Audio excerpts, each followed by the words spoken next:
A demência ela tem como característica principal o declínio da memória. Uma dessas áreas aqui, né? Que aí tem a ver com a linguagem, a percepção, a ação, a capacidade de executar tarefas e resolver problemas, inibição, flexibilidade e controle emocional. Essa questão da inibição, conforme o Alzheimer avança, a pessoa, o paciente, acontece uma inversão da personalidade. Então, pessoas que eram agressivas, né, normalmente agressivas, elas ficam dóceis. Pessoas que eram dóceis, inverte, elas se tornam agressivas nos estágios, né, na medida que o Alzheimer vai avançando. A minha mãe sempre foi muito dócil. E ela, quando o Alzheimer começou a se manifestar, ela tinha uns momentos em que, quando ela não gostava de alguém, de uma pessoa, e a pessoa virava as costas, ela falava assim, porque essa aí, ó, e começava a falar mal da pessoa, alto. Eu falava, mãe, pelo amor de Deus, o que é isso? Né? E era um comportamento que ela nunca teve antes, nunca. Né? Isso nos assustava, enquanto familiares dela. Então, essa questão da inibição, por exemplo, uma pessoa que é muito recatada, no Alzheimer, ela perde esse recato e ela começa a ter alguns comportamentos sexualmente inconvenientes. Então, a família fica maluca com isso. E é aí que tem que ter a continência, é aí que tem que ter o acompanhamento médico para dar conta desses comportamentos psiquiátricos.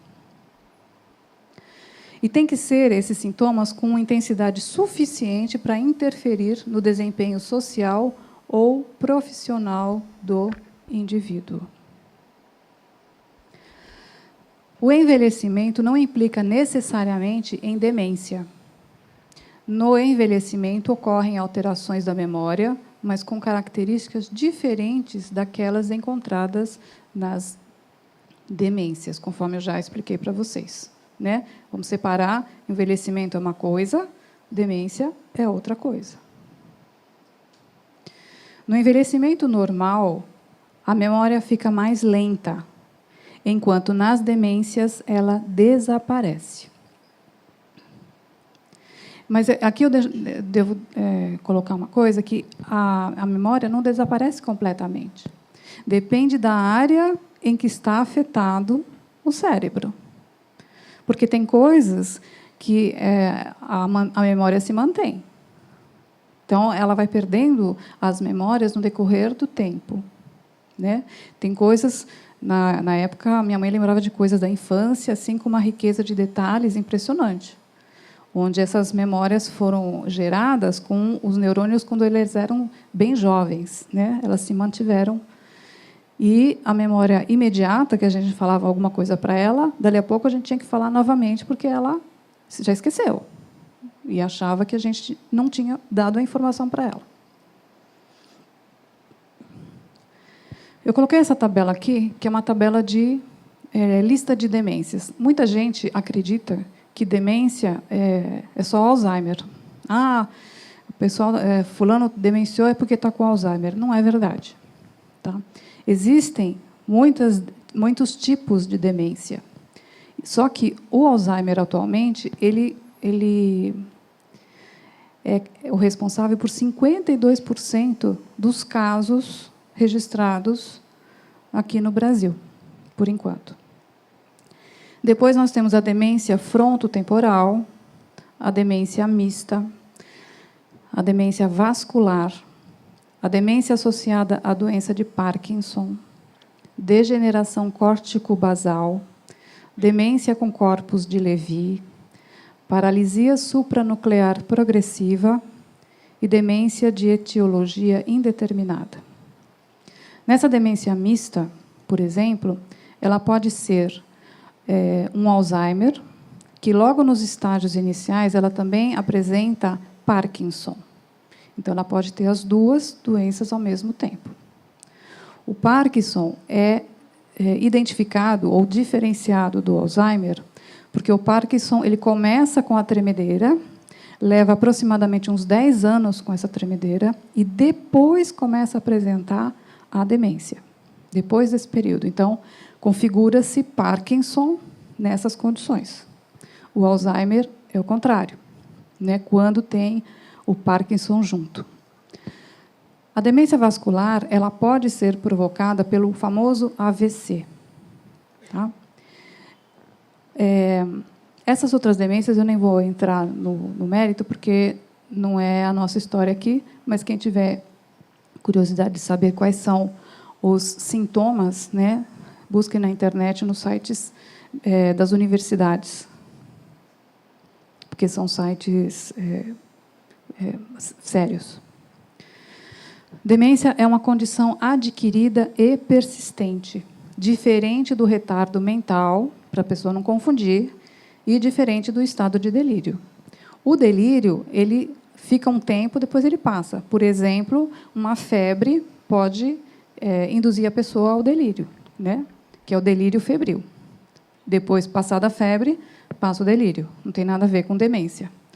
O retardo mental, a pessoa já nasce geneticamente predisposta, né, a esse retardo, só que, às vezes, o retardo ele é identificado mais tarde. Crianças com retardos leves, por exemplo, elas brincam com outras crianças e não dá para identificar que elas têm um pequeno déficit aí. Somente na escola, por exemplo, é que começam a aparecer as dificuldades de aprendizagem, as dificuldades motoras, né?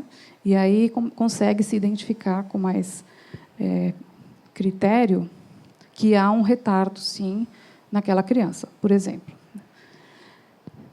Lembrando que as pessoas que têm síndrome de Down, elas podem desenvolver Alzheimer. Tá?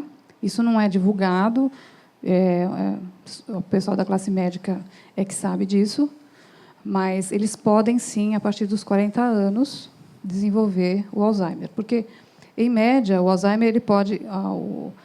O limite de idade, né, entre 40 e 90 anos, pode desenvolver. Mais frequente a partir dos 65 anos. Tá? Mas o pessoal da síndrome de Down, eles desenvolvem mais cedo, quando for para desenvolver mesmo. E aqui a gente vai entrar bem específico na doença em si, né? Esse mocinho é um médico alemão chamado Alois Alzheimer, que, no início do século, ele tinha uma paciente, e essa paciente começou a apresentar todos os sintomas de Alzheimer. Ele acompanhou o caso, e ele não conseguia identificar o que era exatamente o motivo e como é que ficava. E, quando ela faleceu, ele foi fazer uma análise anatomopatológica, né, do cérebro dela, e foi aí que ele identificou que existiam as placas senis e os emaranhados neurofibrilares de um material desconhecido. Tanto que, até hoje, a classe médica ela fala assim: existe a probabilidade de 95% de que seja Alzheimer, mas a confirmação só se dá depois da morte, com a análise anatomopatológica do cérebro. O Alzheimer é um transtorno neurodegenerativo, progressivo e fatal. Provoca deteriorização cognitiva e da memória. Cognitiva é a parte da capacidade de aprendizado, né, de retenção. Compromete atividades da vida diária, tem uma variedade de sintomas neuropsiquiátricos e alterações comportamentais. No Brasil, em 2013, a prevalência de demência na população com mais de 65 anos era de 7,1%, sendo que o Alzheimer foi responsável por 55% dos casos. Verifiquem que, naquela lista anterior, era 52% dos casos, e em 2009. Em 2013, passou para 55%. A Organização Mundial da Saúde ela faz uma estimativa de que é uma doença que vai atingir sempre o maior número da população, vai aumentar o número de casos, porque, como está aumentando a longevidade do ser humano pela qualidade de vida, alimentação, etc., esses casos também vão aumentar. Isso na nossa leitura material. Depois nós vamos fazer uma leitura espiritual desses números. A causa da doença de Alzheimer permanece indefinida.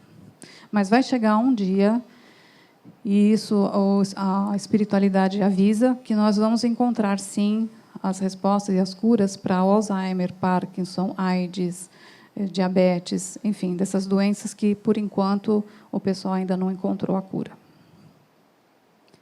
Os fatores de risco: idade e história familiar da doença, e o risco aumenta com o número de familiares de primeiro grau afetados. Mas o interessante é que, na família da minha mãe, nós não identificamos uma pessoa que já tivesse tido essa doença e que tivesse se manifestado como se manifestou nela. Então, aí a dúvida aumenta mais ainda. Como assim? Né?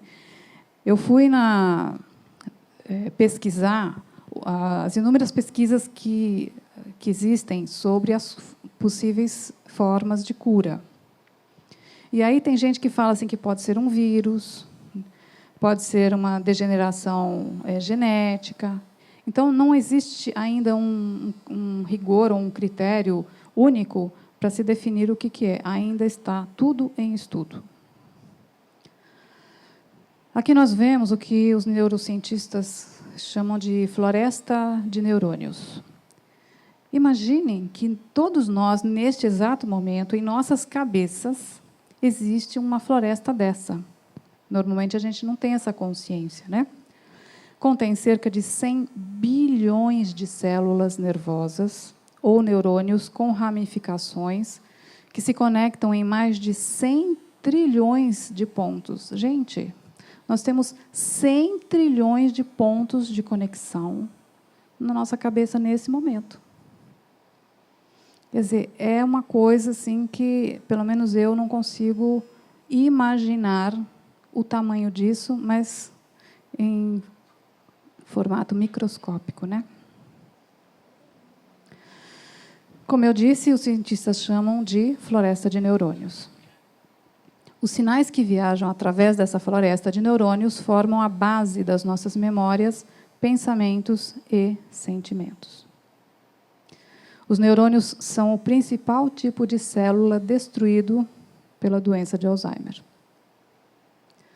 Os sinais que formam as memórias e os pensamentos se movimentam por meio de uma célula nervosa individual, como uma minúscula carga elétrica. E aqui nós estamos tendo uma pequena aula de biologia, né, gente? Esta é a minúscula carga elétrica. E as células nervosas entram em contato por meio de sinapses, né? O que é uma sinapse? É isso aqui, ó. Essas bolinhas são os neurotransmissores que viajam como se fossem viajando, eles viajam num líquido, né? Como se fossem barquinhos e vão transmitindo as informações pelo nosso corpo inteiro. Então, assim, é de uma perfeição esse funcionamento, é de uma beleza assim que nós não temos noção, né? Para mim, pelo menos, né?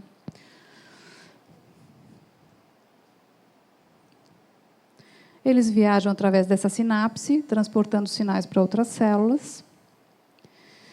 Só que a doença de Alzheimer ela atrapalha o modo como essas cargas elétricas viajam entre essas células.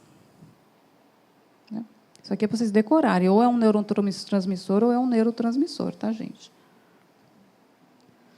Os cientistas também podem ver os efeitos da doença quando analisam o tecido cerebral, né? Nossa, o que aconteceu aqui? O tecido com Alzheimer possui um número bem menor de células. Na foto menor é uma célula saudável, e na célula maior são as células já atingidas pela doença. Essas são as placas que parecem novelo de lã, de depósitos anormais, são fragmentos de proteína que se agrupam entre as células. Aqui também. E esta é uma célula nervosa prestes a morrer, verifiquem os emaranhados, e a cor dela já ficou diferente também.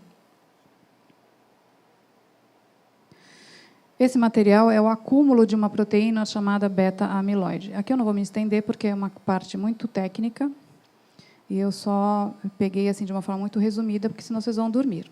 Eu esqueci de falar que eu tenho uma voz monótona, baixa e hipnótica. É verdade, gente, vocês vão dormir. Fiquem tranquilos. A doença de Alzheimer causa a morte das células nervosas e perda de tecido em todo o cérebro. Com o passar do tempo, o cérebro encolhe muito, o que afeta quase todas as suas funções. Esse aqui é um cérebro sem a doença. Esse aqui é um cérebro com Alzheimer em estágio avançado. E esse aqui é uma comparação entre os dois cérebros, né? O cérebro com Alzheimer é o menor, e uma sombra em volta, que seria o equivalente ao seu cérebro saudável. Se eu estiver passando muito rápido, vocês podem gritar, viu? Para, volta. As pessoas com Alzheimer vivem, em média, 8 anos, mas algumas pessoas podem sobreviver por até 20 anos. Então, no caso da minha mãe, eu imagino que foi depois que o Alzheimer se configurou, eu fiz os cálculos mais ou menos, foram 8 anos, porque 5 anos ela ficou na minha casa, 3 anos ela ficou na casa do meu irmão, mas ela já apresentava os sintomas lá. Nos estágios iniciais, as placas e emaranhados começam a se formar nas regiões do cérebro envolvidas em, essa parte mais azul, aprendizagem e memória. É a primeira coisa que costuma falhar, né? É a capacidade de aprender e de reter, e a capacidade da memória, que já começa a apresentar falhas. Pensamento e planejamento. Então, é a hora em que o paciente começa a ficar confuso. Atividades que ele fazia com normalidade, arrumar a casa, organizar, ou tratar o dinheiro, ele começa a ficar confuso. E a família, desavisada, começa a ficar muito irritada com esse familiar. Porque como? Até outro dia estava funcionando muito bem, como que, de repente, parou de organizar, está ficando preguiçosa? Ou, o que aconteceu? Ele era tão organizado com dinheiro, agora está gastando, não sabe quanto mais tem. O que está acontecendo? Né? Então, a família começa a ficar muito irritada com o seu familiar, sem ter ainda a noção de que essa pessoa entrou num declínio, né, cerebral. No estágio inicial, as mudanças podem começar 20 anos ou mais antes do diagnóstico. E essa é a parte mais assustadora, né? Porque, de repente, eu estou avançando no Alzheimer aqui, mas eu não tenho essa consciência, né? Existem pesquisas que estão dizendo que determinado exame de sangue consegue identificar o Alzheimer aos 35 anos, enfim, ou a tendência genética, mas isso ainda não é oficial, isso ainda não é realmente comprovado, né? Então, continua em estudos. As placas e os emaranhados também se espalham para regiões envolvidas com fala e compreensão de discurso, percepção de onde o corpo está em relação aos objetos ao seu redor. É a hora em que o discurso da pessoa fica empobrecido. Vamos imaginar um paciente que gostava de discutir futebol. E aí entra num grupo lá da família, todo mundo falando de futebol, e ele não consegue articular nenhuma opinião. Ou se perguntam para ele, ele fica confuso, disfarça, porque ele não consegue raciocinar mais de forma clara em relação àquele assunto. E aí os idosos, como eles ainda têm uma parte muito lúcida, eles começam a ficar muito entristecidos de perceberem que eles perderam essa capacidade, não conseguem explicar isso para a família não entende, então eles começam a ficar deprimidos e começam a se isolar, para não se expor a essas situações onde ele vai passar vergonha. Porque vão perguntar coisa para ele, ele não vai saber responder. Né? E a percepção de onde o corpo está tem a ver com localização espacial. Minha mãe conta, uma vez eu soube que ela tinha o hábito de ir até o mercadinho, perto de casa, voltar, tal. E um dia ela relatou que ela chegou no meio da rua, de repente ela não sabia onde ela estava. Ela perdeu a referência, né, pontos de contato de para onde é que ela vai. O cérebro não respondia a essa necessidade dela. Foi aí que nós percebemos que ela não podia mais sair sozinha. E aí é que a família encontra um problema muito sério, muitas famílias, de idosos muito dinâmicos, muito independentes, né, que moram sozinhos. Eles não querem ajuda, eles não querem ninguém com eles. Eles querem manter essa autonomia, mas eles já estão com déficits importantes que os colocam em risco em todas as áreas. Né? E isso é importante que a família tenha essa consciência. Tem início as alterações na personalidade e no comportamento, e apresentando dificuldades para reconhecer amigos e familiares. A minha mãe, ela dizia que eu era irmã dela. Estava bom, né? Tem gente que não é bem assim. Pelo menos ela me reconhecia de alguma forma. Os estágios leve a moderado do Alzheimer, os pacientes geralmente vivem de 2 a 10 anos. A longevidade, vamos dizer assim, do tempo, tem a ver com em que idade que esse Alzheimer começou. Quanto mais cedo o Alzheimer começar, mais ele vai demorar para chegar no estágio final. Quanto mais tarde começar, mais rápido será a degeneração. No estágio avançado de Alzheimer, a maior parte do córtex está gravemente danificada, que é essa parte azulada. Eu estou passando, gente. Ninguém falou para esperar nada, tá? O cérebro encolhe muito em função da morte de células em todo o órgão. As pessoas perdem a capacidade de se comunicarem, de reconhecerem a família e as pessoas queridas e de cuidarem de si mesmo. Essa parte, ela é bastante difícil para a família e principalmente para o cuidador. No caso da minha mãe, ela foi perdendo a mobilidade. Ela foi tendo mais dificuldade para andar, andava de bengalinha. E aí ela queria levantar, a gente precisava ajudar ela a levantar com o braço, levar ela até o banheiro, voltar, sair e tal. Até que um dia, à noite, ela circulou normalmente. No dia seguinte, ela circulou normalmente, com dificuldade, foi até a cozinha, tomou café, voltou, pus ela na sala, a cuidadora chegou. Vamos até a cozinha? Ela não levantou mais. Então, é um choque para a gente perceber que um dia a pessoa anda, no dia seguinte ela não anda mais. Né? Então, isso para o cuidador, para a família, é um trabalho emocional muito importante de ser feito e de ter essa consciência de que isso vai acontecer, por mais que a gente não queira que aconteça. Estágio grave de Alzheimer, os pacientes podem viver de 1 a 5 anos. No caso da minha mãe, ela viveu 1 ano e 10 meses, essa parte mais grave, né? Porque ela perdeu o movimento das pernas, então ela teve que ir para uma cama hospitalar. Aos poucos, ela foi perdendo os movimentos dos braços. Depois, primeiro ela perdeu a deglutição, a capacidade de engolir. Ela teve que ser colocada como chama?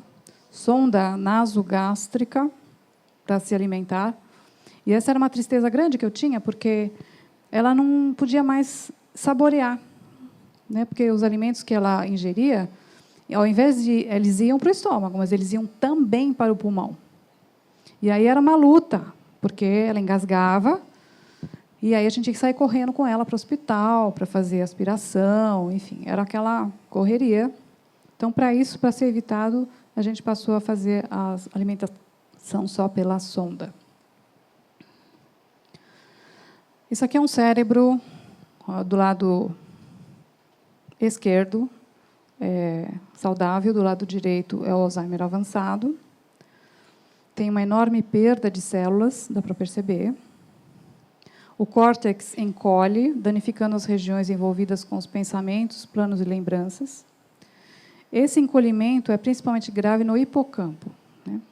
Isso aqui é um hipocampo danificado, e esse aqui é um hipocampo saudável, que é responsável pelas lembranças, tá?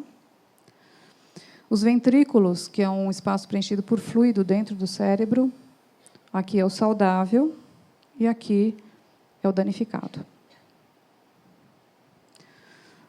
Nos estágios iniciais dessa doença, o que o paciente apresenta? Reações emocionais negativas, dificuldade de adaptação a mudanças, prejuízos sociais progressivos, confronto com déficits e frustrações, menos motivado para o social.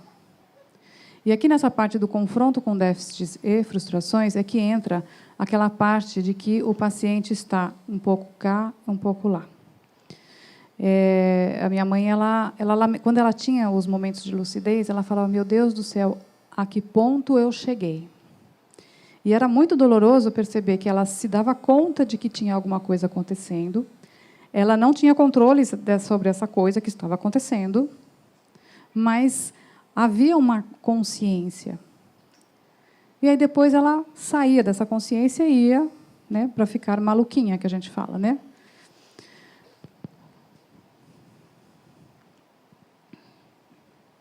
Os estágios avançados da doença, ele já começa a ter prejuízo na autonomia, é obrigatório um monitoramento constante, há uma perda da locomoção, perda da deglutição e perda da fala.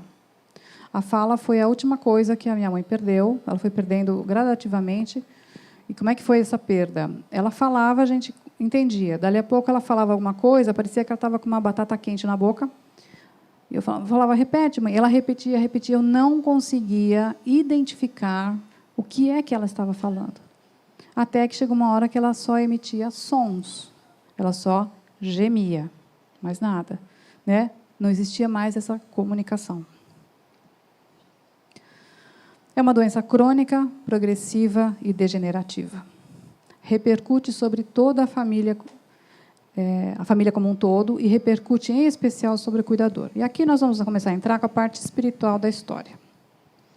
O Alzheimer é um resgate da família. Não é só do cuidador, não é só do paciente. Porque todo mundo é afetado por essa doença, né? É um resgate coletivo aí, familiar.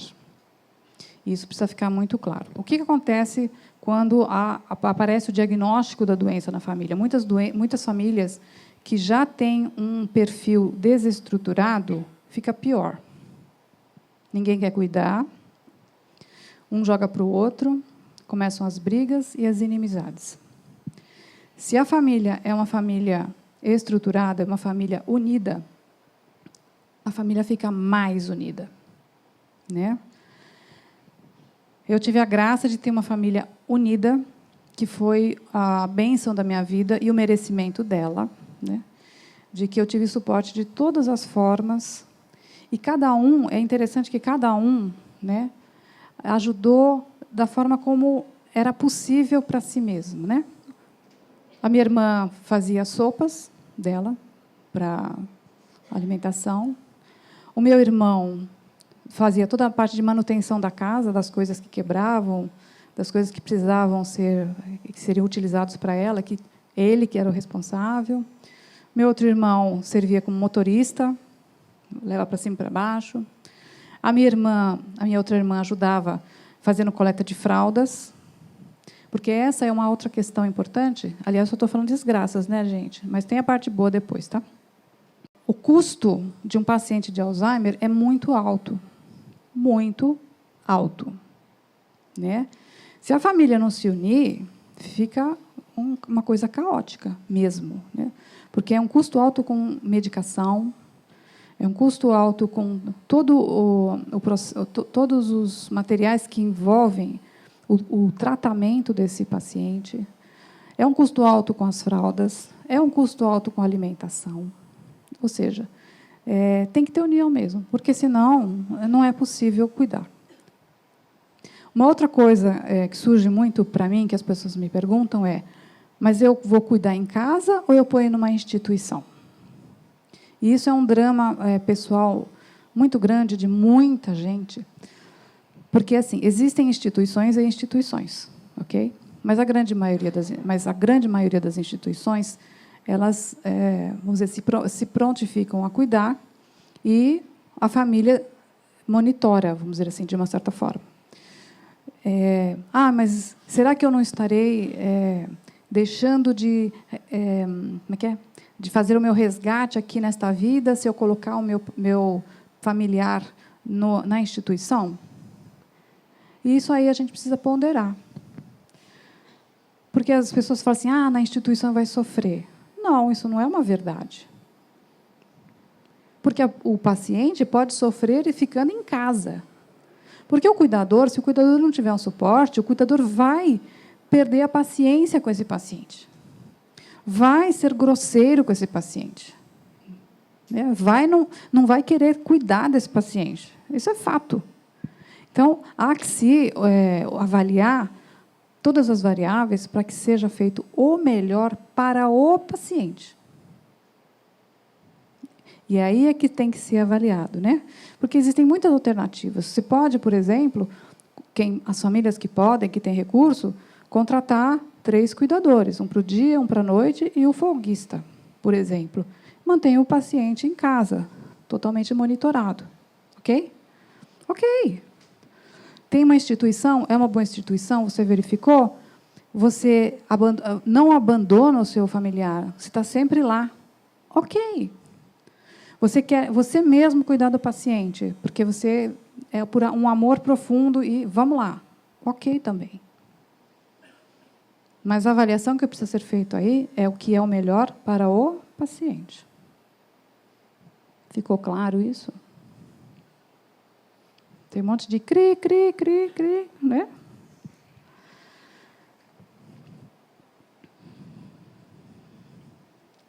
Agora eu vou falar sobre o cuidador. O cuidador, essa parte eu conheço um pouquinho, porque eu passei por isso.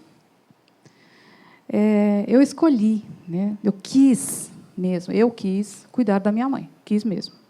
Eu tinha condições na minha casa, a minha profissão permite que eu tenha maleabilidade de horário, eu contratei uma cuidadora e nós fazíamos um revezamento, e eu revezava também com a minha família. Né? Quando eu precisava dormir, e a minha mãe... porque os pacientes, às vezes, eles trocam o dia pela noite. Né? E eles têm demanda, tem que ter alguém com eles. E para eu poder dormir, para poder trabalhar, nos dias que eu trabalhava, vinha a minha irmã para ficar, ou a minha família para dormir, né? Quando eu precisava sair, vinha alguém para ficar só monitorando. Enfim, tinha a família toda envolvida, não tem jeito. Tem que ter essa consciência de que vai ter trabalho, sim. E esse trabalho tem a ver com essa reparação e com esse resgate, gente. Eu vou mudar um pouco de assunto, porque senão fica muito chato. Mas, assim, agora eu vou falar sobre mediunidade. Existem médiums de incorporação que, quando chega o dia do trabalho, na semana do trabalho, eles começam a ter muitos sintomas físicos relacionados à entidade que eles vão deixar falar, né, na psicofonia. E muitos médiuns têm uma ideia equivocada de que, ai, meu Deus do céu, quanto sofrimento, será que eu preciso passar por tudo isso? Eu estou fazendo bem, eu vou lá trabalhar no sábado, oh, meu Deus, né? Fica aquele drama. E a espiritualidade mandou um seguinte recado para esses médiuns, que o fato de passarem todo esse mal-estar durante a semana já está liberando eles de dívidas. Oi? Certo? Então, isso significa o quê?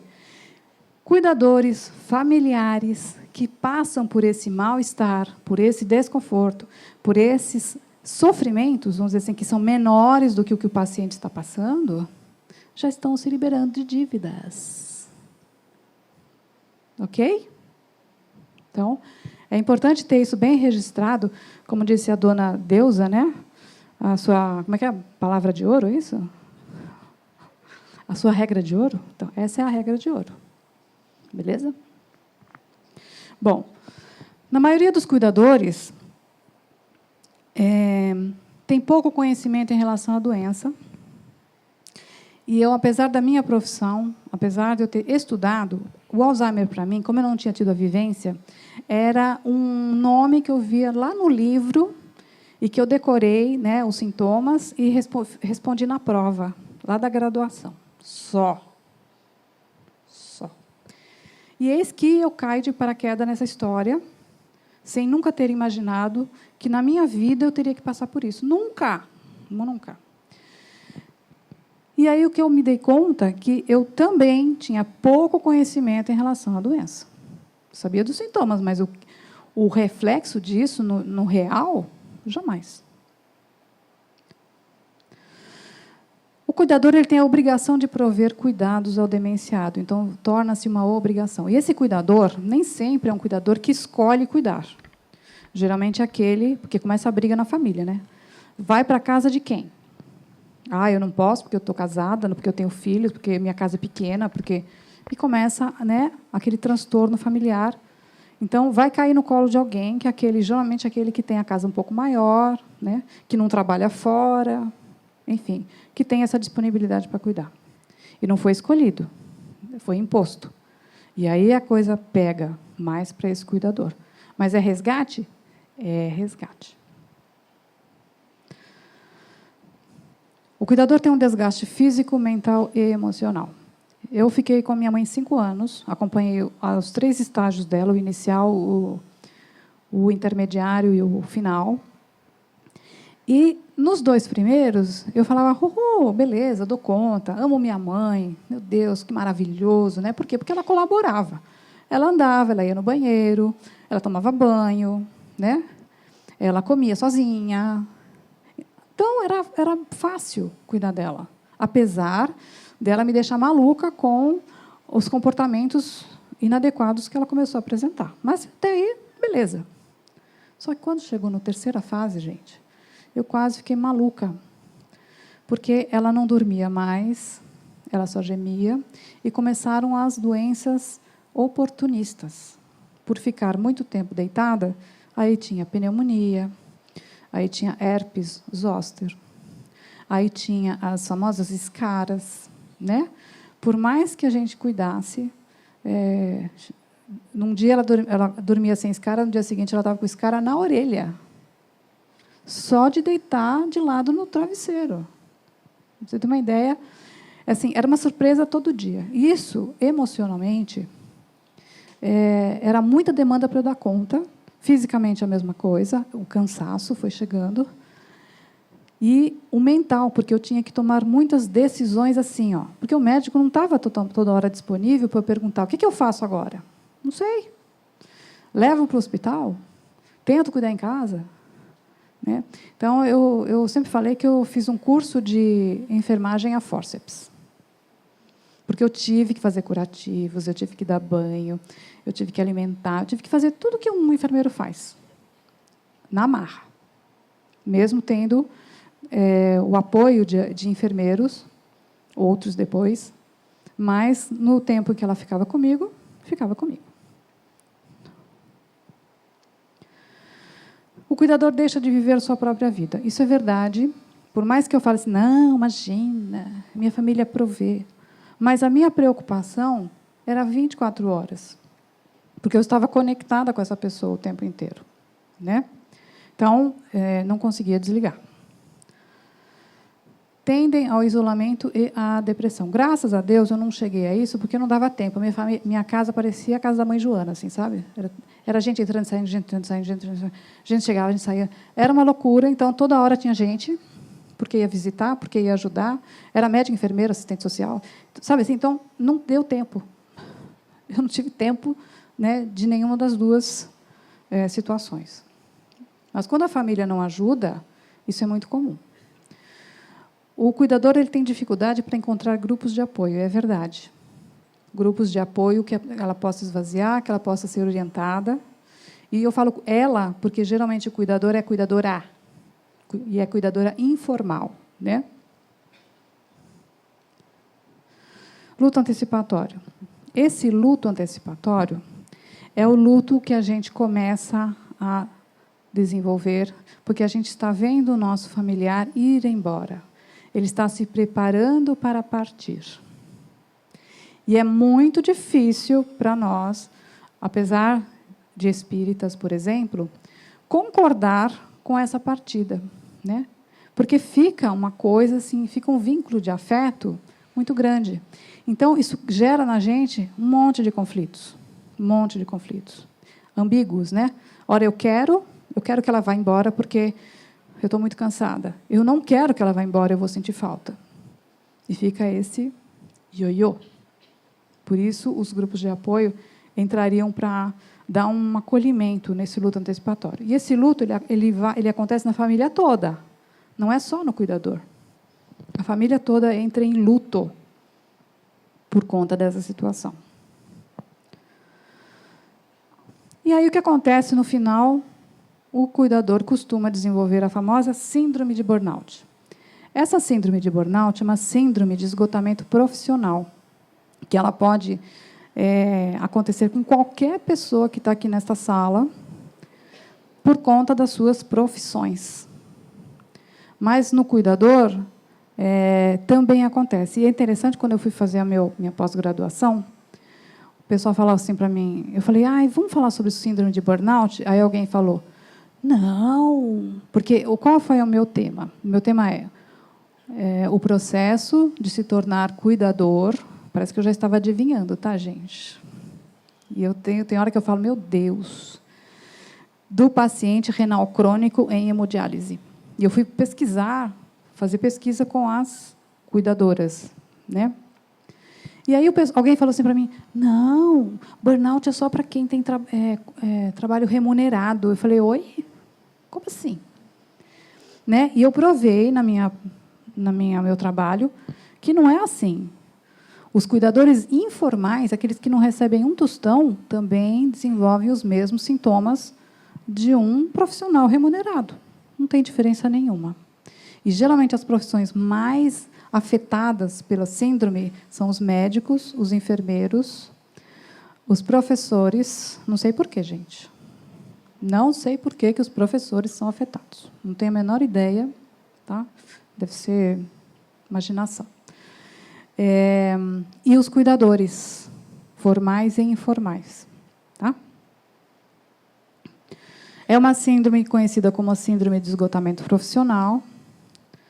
A principal característica é o estado de tensão emocional e estresse crônico provocado por condições de trabalho físicas, emocionais e psicológicas desgastantes. Bom, essa aqui é a lista dos sintomas, que eu não vou ler.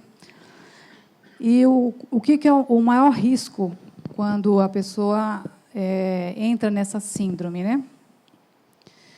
É dela começar a tomar muito remédio, ficar dependente de remédios, ela começar a beber para relaxar, ela começar a usar maconha para relaxar, e daí ela não sai mais, né? Começa a dar maconha, ela vai para drogas mais pesadas, porque a maconha só chega uma hora que não começa a não dar mais conta, para sentir alívio. A bebida alcoólica, a mesma coisa. E os remédios, a mesma coisa. Então, esse é o grande risco de quem está nessa síndrome e não se dá conta de que está na síndrome, com a síndrome. Ok? Bom, o tratamento para a síndrome de burnout, aqui é o mundo ideal, tá, gente? Antidepressivos, psicoterapia, atividade física regular, exercícios de relaxamento, grupos de apoio, atividades sociais e lazer. Se a pessoa conseguir pelo menos fazer, né, uma desses itens, já vai dar um alívio. Até o momento, não existe cura para a doença de Alzheimer. Até o momento, gente. Bom, agora a gente vai entrar na parte espiritual da história. Nesse livro Transtornos Psiquiátricos e Obsessivos, que eu recomendo para o pessoal da... Todo mundo leia, mas o pessoal da área médica, que leia bem, que eu gosto bastante desse livro, que é nesse livro que eles falam que, graças aos avanços da ciência, né, eles chegaram à conclusão de que não existem doenças, mas sim doentes. E aí o pessoal pergunta assim, mas não é doença espiritual? Não tem diferença entre doença espiritual, doença material? Né? Mas se a pessoa pega uma gripe, não é por bactéria? Não importa se é por bactéria ou se não é por bactéria. Quando um espírito... Imagine que todos que estão aqui sentados somos almas encapsuladas num corpo físico. Tudo bem? Almas. Eu, alma, que estou aqui nesse momento, estive lá na outra encarnação. Eu, alma, era a mesmíssima da Silva. Imagine que chegou lá, eu aprontei uma coisa muito grave comigo. Por exemplo, eu me suicidei com um tiro na cabeça, por exemplo. Ou, por alguma outra razão. Ou eu usei o meu cérebro de uma forma muito... onde eu prejudiquei muita gente, onde eu fiz muita gente infeliz, usando a minha inteligência, por exemplo. Vou tirar o suicídio, porque é outro departamento. O que acontece com eu, alma, quando eu venho para cá? O meu corpo espiritual, que é chamado perispírito, vai vir com esse registro. Vai vir com o registro lá. Né? Um registro. E quando eu reencarnar, isso vai se manifestar aqui em forma de doença. A doença será um limitante e será a minha protetora, para que eu não faça de novo a mesma coisa. Seja o que for. O pessoal fala assim, mas existem doenças que são só nessa encarnação, por exemplo. Mas eu, espírito, sou a mesma. Então, emocionalmente, eu continuo problemática. Porque se eu leso o meu organismo a ponto do meu sistema imunológico baixar, os micro-organismos vão se manifestar mesmo. Então, toda doença, ela tem uma origem espiritual. Espiritual vem de espírito, eu sou um espírito encapsulado. Então, eu sou responsável por todas. Então, como eles dizem, não existem doenças, mas sim doentes. Nós damos o nome de doenças, né? Ou seja, nós é que estamos e nos colocamos adoecidos. Temos a consciência disso? Não. Mas o estudo faz com que a gente vá, aos poucos, tomando essa consciência. É fácil mudar comportamento? Não. Mudança de comportamento é uma das coisas mais difíceis que existem, gente. Pensa, é fácil. Oi. Né? Eu já estou há várias encarnações aí e o negócio não muda. Estou tentando aproveitar ao máximo essa daqui. Né? Para dar uma mudadazinha assim, de planeta, pelo menos. Né? Quem sabe? Mas duvido que isso aconteça. O Alzheimer, eles falam que a cada dia mais amplo o elenco de identificação das secreções. Secreções são essas questões, neuropeptídeos, hormônios, né, que vai ficando cada vez mais esclarecido para a classe científica. Faculta entender-se melhor o milagre da vida, especialmente a humana, avançando-se no rumo da medicina holística, da medicina quântica e da medicina espiritual. Olha que lindo! Vai chegar um momento em que vai se tratar a alma, para se ter resultados no espírito. Tivemos uma apresentação aqui sobre Dr. Alexandre, isso, de homeopatia, e ele fala, né, que a homeopatia ela trata o perispírito, ou seja, a homeopatia já está atuando nessa vertente aí, né, de se colocar como sendo uma medicina espiritual. Nesse livro, O Consolador, de Francisco Cândido Xavier, nós temos a seguinte pergunta. Em face dos esforços da medicina, como devemos considerar a saúde? Está acabando, vai, gente? Só mais um pouquinho. Para o homem da Terra, saúde é igual equilíbrio perfeito dos órgãos materiais. Para o plano espiritual, é perfeita harmonia da alma.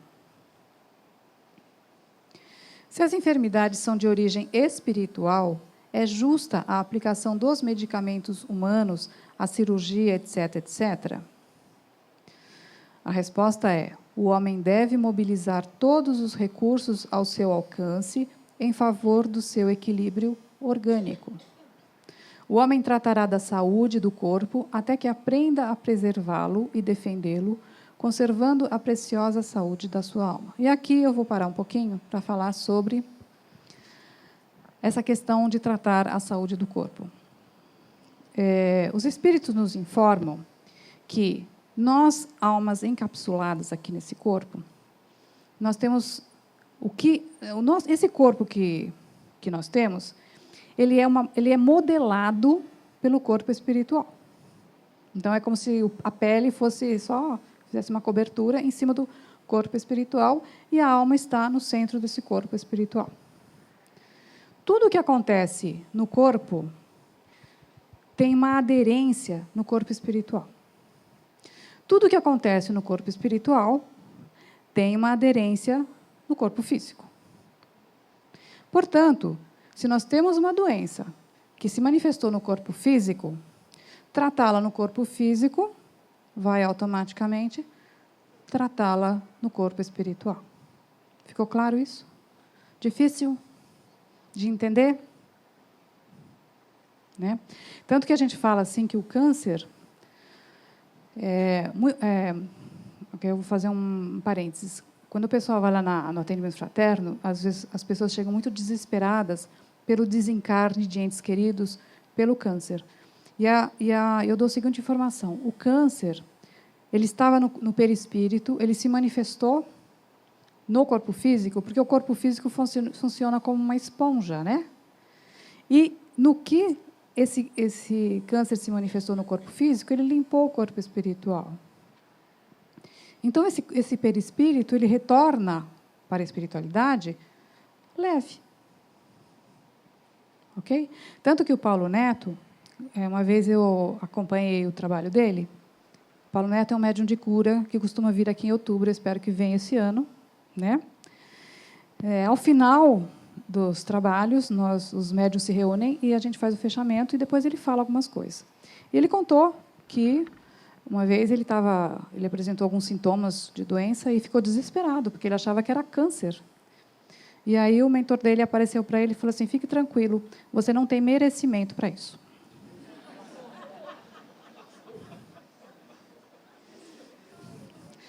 Dureza, né, gente? Então, isso que a gente tem o olhar como sendo uma baita desgraça, na realidade, é uma grande bênção. Né? É uma grande bênção. E o Alzheimer, ele está nesse rol também. Tanto para aquele espírito, quanto para o cuidador, quanto para a família. Apesar de ser muito difícil, mas é uma grande bênção para quem consegue passar por isso. Ok?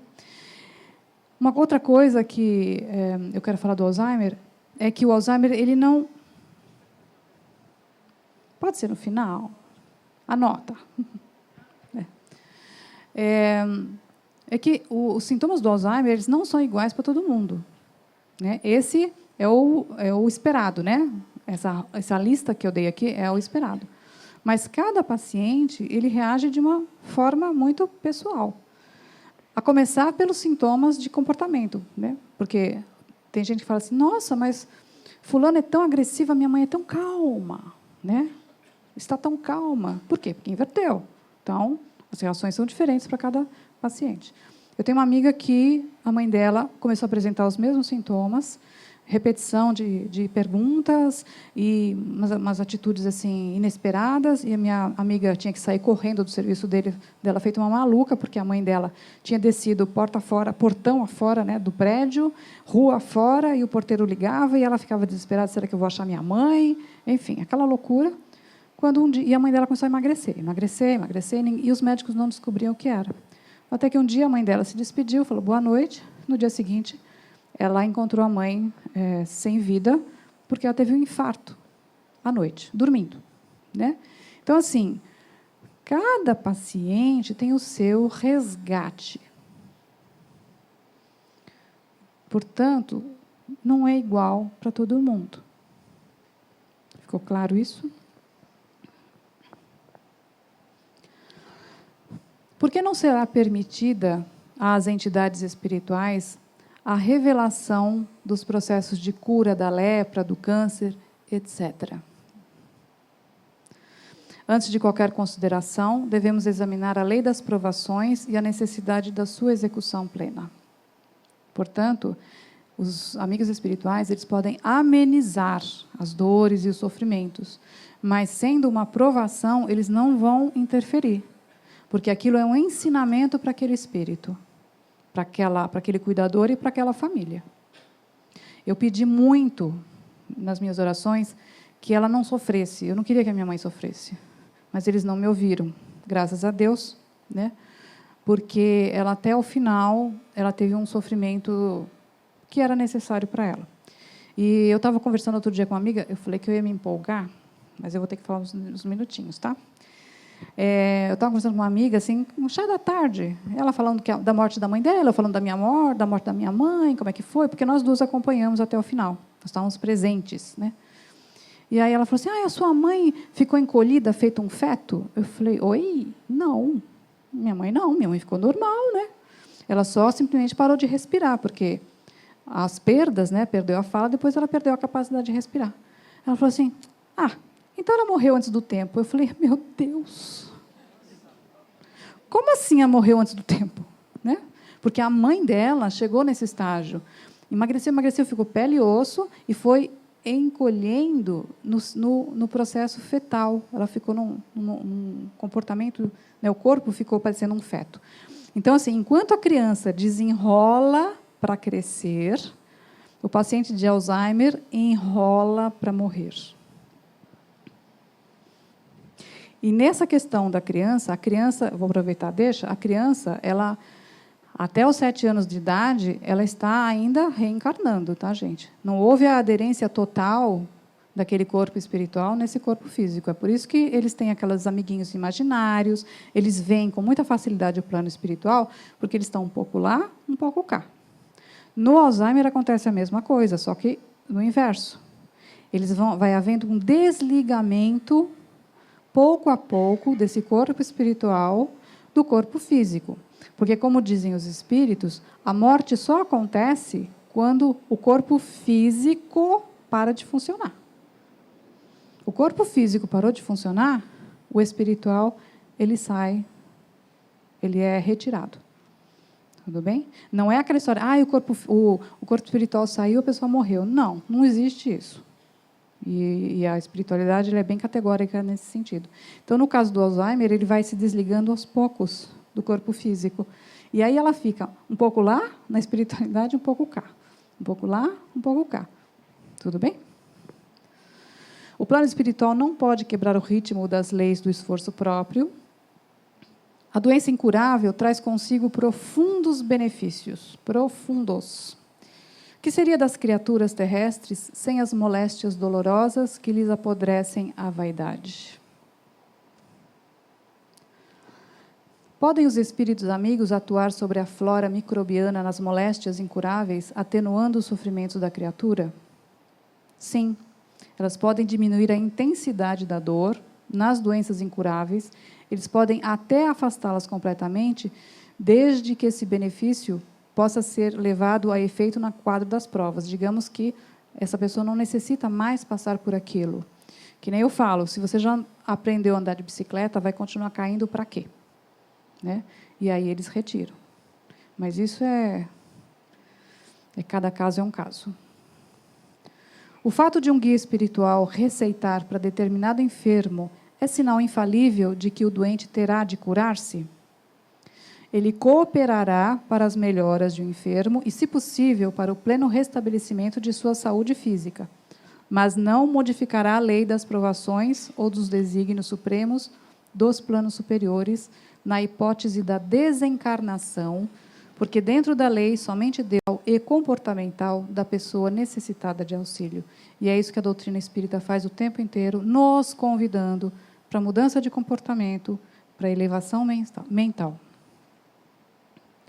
Qual será o mérito da existência de seres que, como cretinos e os idiotas, não podendo fazer o bem nem o mal, se acham incapacitados de progredir?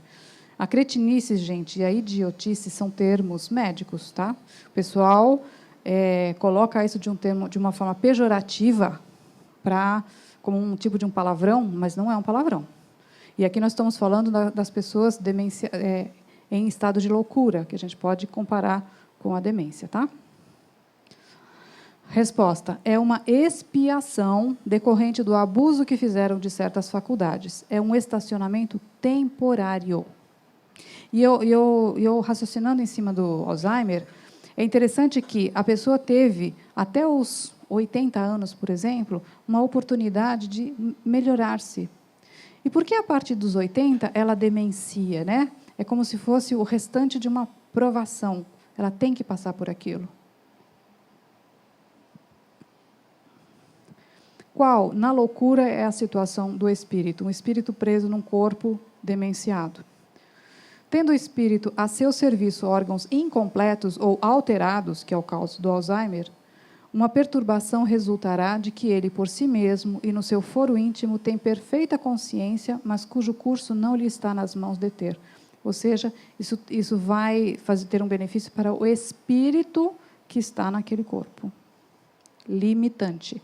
E também uma proteção. Então, o desorganizado é sempre o corpo e não o espírito? E a resposta é exatamente. Eu resumi as respostas, né, porque eram grandes. Depois da morte, o espírito do alienado se ressente do desarranjo das suas faculdades? E a resposta é: pode ressentir-se durante algum tempo, após a morte, até que se desligue completamente da matéria. E é interessante que 3 meses depois, exatos 3 meses depois, eu tive um sonho com a minha mãe, depois que ela desencarnou, e eu a vi numa cama de enfermaria,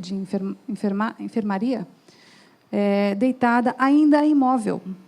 Ela já estava lúcida, ela já estava respondendo, mas ela continuava deitada na mesma posição que ela ficou aqui, né? E eu tive a oportunidade de conversar um pouquinho com ela, e ela já me respondeu de forma normal. Mas o corpo ainda não tinha voltado, o corpo espiritual ainda não tinha voltado a um estado de normalidade. Tá? Então, muita gente, e isso é um detalhe, existem pessoas que desencarnam e a família vai imediatamente procurar notícias psicografadas, né? E, na maioria das vezes, a pessoa não tem nenhuma condição de dar notícias, porque leva tempo para que esse corpo espiritual se rearranje na espiritualidade, se reorganize. Tudo bem? De que modo a alteração do cérebro reage sobre o espírito depois da morte? Como uma recordação. Um peso oprime o espírito e, como ele não teve a compreensão de tudo o que se passou durante a sua loucura, precisará de um certo tempo a fim de ser devidamente esclarecido. E é por isso que existem os hospitais na espiritualidade. Por isso é que, quanto mais durar a loucura no curso da vida terrena, mais durará a incerteza e o constrangimento depois da morte. Liberto do corpo, o espírito se ressente por algum tempo da impressão dos laços que aquele corpo o prendiam. Nada é mágico, nada é instantâneo, tudo é física. E aqui, nesse livro Ação e Reação, eles falam do exemplo de intelectuais e artistas, né, que abusaram da sua capacidade intelectual e que renascem com com inibições graves e dolorosas no aparelho cerebral. Eu vou passando, viu, gente, que eu tenho que terminar. E aqui eu vou falar agora das obsessões, que é uma ação persistente de um mau espírito exerce sobre o indivíduo. As obsessões também acontecem no paciente com Alzheimer. Então, não é porque ele está adoecido que ele não vai sofrer a interferência dos espíritos. A minha mãe tinha um espírito que a acompanhava durante muitos anos, não tinha jeito do mocinho se afastar. Eu coloquei o nome dela para desobsessão aqui, E, mesmo assim, era um processo muito enraizado que eles dois tinham. E esse espírito, de vez em quando, se manifestava pela minha mãe. Minha mãe, lá na cama hospitalar, ela ainda falava. De repente, a minha mãe começava a falar umas coisas que, da minha vida pessoal, por exemplo, das coisas que eu tinha feito no meu dia a dia, que a minha mãe não sabia. Aí eu falava assim, mas quem está falando? Aí ele respondia assim, você não me conhece. Ela me conhece. Aí eu gelava. Porque eu falava, meu Deus do céu, e agora o que é que eu faço? E aí o espírito queria conversar, queria bater papo, sabe assim? E uma vez eu fiquei meia hora conversando com o espírito, tentando entender, fazer ele convencer ele que ele tinha que ir embora, que não era ali o lugar dele, aquela coisa, aquela doutrinação, e que não adiantou. Chegou uma hora que eu falei, olha, chega, está na hora de dormir, vamos dormir, já era 11 horas da noite, apaguei a luz, e ele ficou gritando no quarto, eu quero falar, volta aqui, eu quero falar. Eu falei, Senhor do céu. Né? Então, assim, existe isso? Existe. E para as famílias que não têm a consciência, por exemplo, de que é um processo obsessivo, pensa que é assim, uma simples reação do Alzheimer. Né? É muito sutil isso daí. Por quê? Porque o paciente fica vulnerável. Ele não tem defesas contra essas manifestações. Sem contar que o paciente também vê o pessoal do outro lado. E eu lembro de uma vez porque minha mãe, enquanto ela falava, toda a noite ela falava, filha, quero isso, filha, quero aquilo. E eu toda hora levanta, vai atender, levanta. Vai. Aí chega um dia que eu falei, chega. Eu peguei o colchão, coloquei no quarto dela, no chão, falei, agora eu vou dormir aqui, nos pés da cama. Tratei dela, boa noite, mãe, apaguei a luz. Daí a pouco ela fala assim, filha, oi, mãe, onde ela vai dormir? Ela quem, mãe? Tia Hilda. Eu, oi? Quem? Tia Hilda está aqui? Tia Hilda é minha madrinha que desencarnou há muito tempo atrás. Ela está aqui? Tá. Ela está bem? Tá. E a minha mãe fala assim, e a família está boa? Perguntando para minha tia, né? E eu assim, tudo escuro, eu com o coração na mão, eu falei, não estou acreditando que eu estou com essa conversa com a minha mãe. Quem está maluca realmente? No escuro, eu no chão ali, deitada. Ela falou assim, filha, oi, mãe, onde que ela vai deitar? Eu falei, fala para ela ir lá para a sala que está cheia de lugar. E minha mãe sossegou e dormiu, gente. E eu falava assim, não estou acreditando que eu estou com essa conversa. É papo de doida, sabe assim? Então, tinha hora que eu não sabia mais em que mundo que eu estava. Né? Então, essa questão deles verem, deles estarem muito vulneráveis, é uma realidade. Que isso precisa ter, as famílias precisam ter consciência disso. Certa vez, uma senhora disse a Chico Xavier, Chico, estou com um espírito ruim encostado em mim. Tira ele de mim. E a resposta veio rápida. Uai, gente, para que tirar o espírito? Vamos evangelizarmos-nos todos juntos, encarnados e desencarnados. E só para completar, porque eu vou ter que encerrar, esse mesmo espírito, né, que virava e mexia, ele entrava em psicofonia pela minha mãe, um dia eu resolvi fazer, uma época, o evangelho no lar todos os dias, do lado da cama dela. Todo dia eu fazia. Um dia eu peguei um livro de mensagem, li uma mensagem, daí a pouco, lá vem o espírito. Ele perguntou assim, isso vai acontecer comigo? Eu falei, se você continuar assim, vai. Né? Porque eu já estava irritada, já estava cansada, né? Eu já estava perdendo as estribeiras, porque o espírito, todo dia, no mesmo horário, estava lá, estava ele. Então, assim, essa evangelização, ela é muito importante. Porque o espírito, pelo menos, ele fez a pergunta, ele já começou a pensar. Bom, aqui existem as medicações para o controle de todos esses itens, que eu vou passar rapidamente. Né? Estimulação cognitiva para os próprios pacientes, para resgatar memórias antigas, novos aprendizados, treino de funções motoras, tal. Estimulação social, levar esse paciente para atividades com a família, mas prazerosas, não para assistir brigas, pelo amor de Deus. Estimulação física, para melhorar a coordenação, e os pacientes mais avançados têm que ter fisioterapia. Organização do ambiente, isso é o óbvio, os famosos tapetinhos. Como eu odeio esses tapetinhos, gente, vocês não têm noção. Né? O tapetinho deixa a casa bonita? Deixa, mas o idoso vai tropeçar, ele vai escorregar, sim. Né? A prece é um recurso terapêutico importantíssimo. Bezerra de Menezes diz que o rociar da asa de uma borboleta no Oriente repercute no equilíbrio do Ocidente. Olha o poder que uma prece tem. Né? A oração não consegue modificar as leis soberanas, mas produz significativas alterações nas ocorrências do cotidiano. Evangelho no lar e água magnetizada. Isso aqui eu ia falar da água, mas não vai dar mais tempo. O passe fundamental, o passe trazendo a pessoa aqui ao vivo em cores, ou a radiação à distância, tá? Para tratamentos do pessoal de Alzheimer. O passe é doação de energias. Esse aqui, o efeito da prece na água. Se o nosso corpo ele é feito de 70% de água, imagine os benefícios, né, na nossa água interna. Essa aqui é a equipe multidisciplinar que geralmente precisa para atender o paciente. Dessa equipe toda, neurologista, geriatra, psiquiatra, clínico geral, psicólogo, enfermeiro, terapeuta ocupacional, fono, fisioterapeuta, nutricionista, educador físico, assistente social e dentista, só um deles não foi usado na minha mãe. Para vocês terem uma ideia, né, de como é importante e como é a demanda de quem tem um paciente assim em casa. A ABRAS, Associação Brasileira de Alzheimer, eu recomendo que todos entrem no site deles, é muito completo. Tem grupos de apoio para os idosos saudáveis e tem grupos de apoio para os cuidadores, tem grupos de estimulação para os pacientes de Alzheimer. Então, aproveite, porque tem no Brasil inteiro. O Instituto Alzheimer Brasil, também para pegar informações, o CONAS, para pegar informações também, né? E eu vou encerrar com uma fala de Bezerra de Menezes, que o meu mentor, na sexta-feira, eu queria colocar uma finalização, não sabia o quê. Estava muito cansada, deixei o computador, peguei um livro, estou lendo, li uma frase, de repente eu senti um choque no coração, assim, e aí o meu mentor falou assim, olha a frase de cima. A frase de cima é essa que eu estou colocando aqui, que era essa que ele queria que colocasse.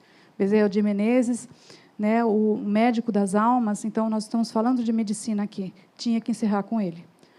O amor dá-nos a dimensão da própria pequenez, mas também dá a importância que possuímos na obra do Pai, concitando-nos ao crescimento no rumo do infinito. Bezerra de Menezes. Muito obrigada a todos.